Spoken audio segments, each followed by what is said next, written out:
Assalamualaikum adik-adik, selamat berjumpa kembali dengan kakak di sini di Mica Official. Oke, semangat ya untuk belajar IPA berikutnya di bab interaksi makhluk hidup dan lingkungannya. Interaksi itu hubungan timbal balik, berarti antara makhluk hidup dan lingkungan. Sering kita menyebutnya dengan kata ekosistem. Jadi interaksi makhluk hidup dan lingkungannya sering juga menyebut dengan ekosistem. Nah, sekarang apa sih itu lingkungan? Lingkungan, misalnya ketika kita ada di sini, di rumah kita, berarti lingkungannya rumah kita. Ketika di sekolah, lingkungannya di sekolah. Berarti yang namanya lingkungan adalah segala sesuatu yang berada di luar makhluk hidup. Nah, kalau lingkungan dan makhluk hidup saling berinteraksi, tadi namanya adalah ekosistem. Nah, sebelum ke penyusun ekosistem, kita lihat dulu untuk satuan makhluk hidup ya. Satuan makhluk hidup itu ada yang dimulai dari individu, berarti satu. Populasi, kumpulan individu tapi harus sejenis. Komunitas, kumpulan dari beberapa populasi akan membentuk ekosistem, ekosistem sawah, ekosistem laut, daratan, banyak ya. Dan selanjutnya adalah biosfer. Berarti biosfer adalah kumpulan dari ekosistem yang ada di bumi, berarti darat, air, dan udara. Oke. Nah, berikutnya satuan yang namanya satuan makhluk hidup. Oke. Ada yang disebut dengan individu tuh berarti kalau kita punya satu burung ya. Kalau populasi berarti burungnya ada 3 atau ada 5 atau ada 6 ya. Terus kalau yang namanya komunitas berarti sudah banyak populasinya. Nah, secara gambar kalian bisa lihat di sini ya. Kalau ini hanya satu sendiri, ini tikus ya, berarti satu individu, berarti ini individunya. Tapi ketika ada 4, tapi masih satu jenis, itu namanya populasi. Kemudian komunitas itu kumpulan dari beberapa populasi. Berarti di sini ada komunitas tikus, komunitas burung, ada komunitas tanaman. Nah, selanjutnya membentuk ekosistem. Ekosistemnya di sini berarti sudah ada faktor biotik dan abiotiknya. Di sini ada kumpulan apa nih? Di sini ada kelinci, ada burung, ada rusa, ada tanamannya, di sini ada tikusnya, tanaman lain, ada angin, udara, matahari, suhu. Nah, ini namanya ekosistem. Nah, dari sini ada namanya bioma ya. Ada bioma apa saja, macam-macam ya. Ada biota tundra, padang rumput, gurun. Nah, akhirnya ke biosfer. Berarti biosfer sudah semua keseluruhan dari ekosistem yang menyangkut semuanya bergabung. Itu yang namanya biosfer, ya. Oke, lanjut. Nah, sekarang kita lihat untuk komponen penyusun ekosistem itu ada 2, yaitu komponen biotik yang hidupnya. Yang hidupnya itu ada produsen, konsumen, dan pengurai. Sering orang menyebutnya dekomposer. Produsen yang buat adalah buat makanan, berarti tanaman hijau ya. Konsumennya ada herbivora, karnivora, dan omnivora. Nah, herbivora pemakan tumbuhan, karnivora pemakan hewan, omnivora pemakan tumbuhan dan hewan. Pengurai atau dekomposer adalah bakteri jamur. Ada juga detritivor. Kalau detritivor itu menguraikan atau zat-zat remah menjadi kecil, contohnya seperti cacing tanah dan rayap, ya. Oke, lanjut. 2, ada yang disebut dengan komponen yang biotiknya ya.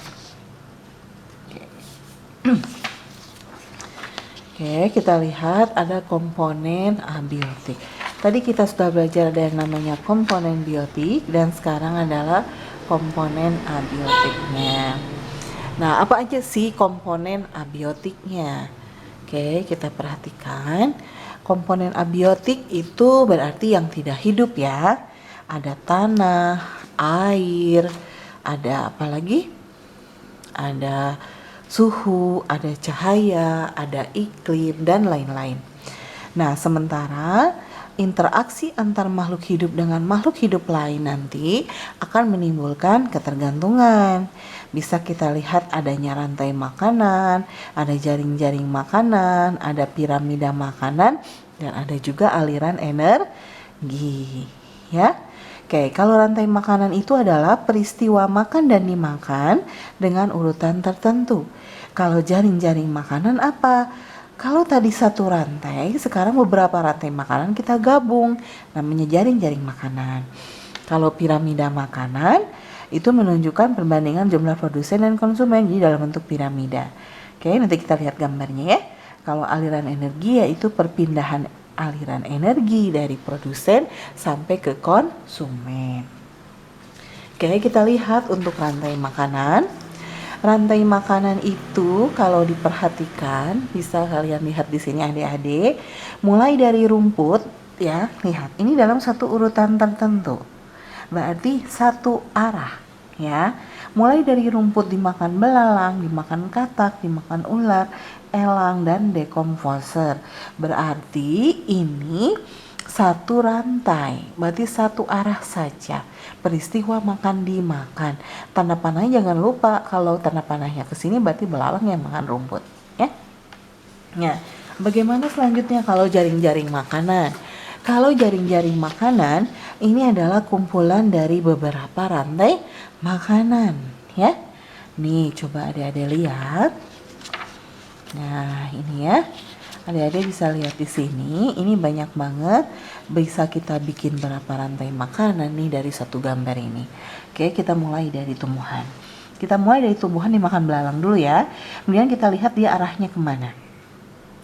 Tumbuhan dimakan belalang, dimakan laba-laba, dimakan ular, dimakan elang. Oke, satu. Tumbuhan dimakan belalang, dimakan laba-laba. Laba-laba bisa dimakan burung, serangga, ke elang. Tumbuhan bisa dimakan oleh burung pemakan biji. Burung pemakan biji ini dari sini bisa jadi 3 rantai makanan ya. Jadi tumbuhan ke burung, ke ular, ke elang. Tumbuhan ke burung, ke elang. Tumbuhan ke burung, ke rubah. Oke, sekarang tumbuhan ke tikus, tikus langsung ke elang. Tumbuhan ke tikus, ke rubah. Tumbuhan ke kelinci, ke rubah. Nah, ini berarti jaring-jaring makanan itu di sini bisa banyak rantai makanan. Inilah yang disebut dengan produsen. Ini dia langsung makan tanaman, berarti konsumen tingkat 1. Ini tingkat 1 ya. Ini juga tingkat 1 sebenarnya, karena dia bisa makan. Tapi ada juga yang bisa juga tingkat 1, tingkat 2 bisa juga ya. Ini kita lihat ya, ini tingkat 1 dia dimakan laba-laba, berarti dia tingkat 2. Ini tingkat 3. Nah, ke sini berarti dia tingkat si elang tingkat 4 atau paling puncak. Nah, sekarang kalau tumbuhan burung pemakan biji tingkat 1, nah ular juga bisa jadi di sini tingkat 2.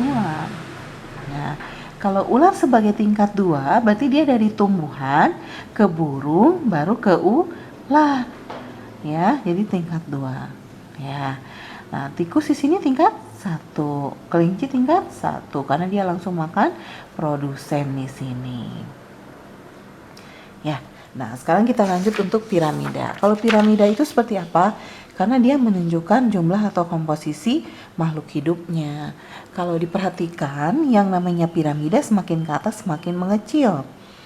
Artinya jumlah yang paling banyak itu adalah produsennya di sini. Kalian perhatikan dia letaknya paling bawah dan paling besar. Ini adalah produsennya. Ini adalah konsumen tingkat 1 karena dia langsung makan.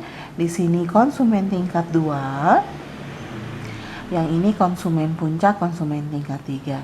Sering juga disebut dengan tropik 1, tropik 2, tropik 3, tropik 4. Artinya jabatan ke-1, ini posisi di awal ya. Tropik ke-1, tropik ke-2, tropik ke-3, tropik ke-4. Kalau mau pakai produsen, konsumen 1, konsumen 2, konsumen 3 itu juga boleh. Semakin ke atas jumlahnya semakin kecil. Makanya piramida untuk melihat komposisi atau jumlah makhluk hidup bahwa semakin ke atas di alam jumlah konsumen puncak memang paling sedikit, ya.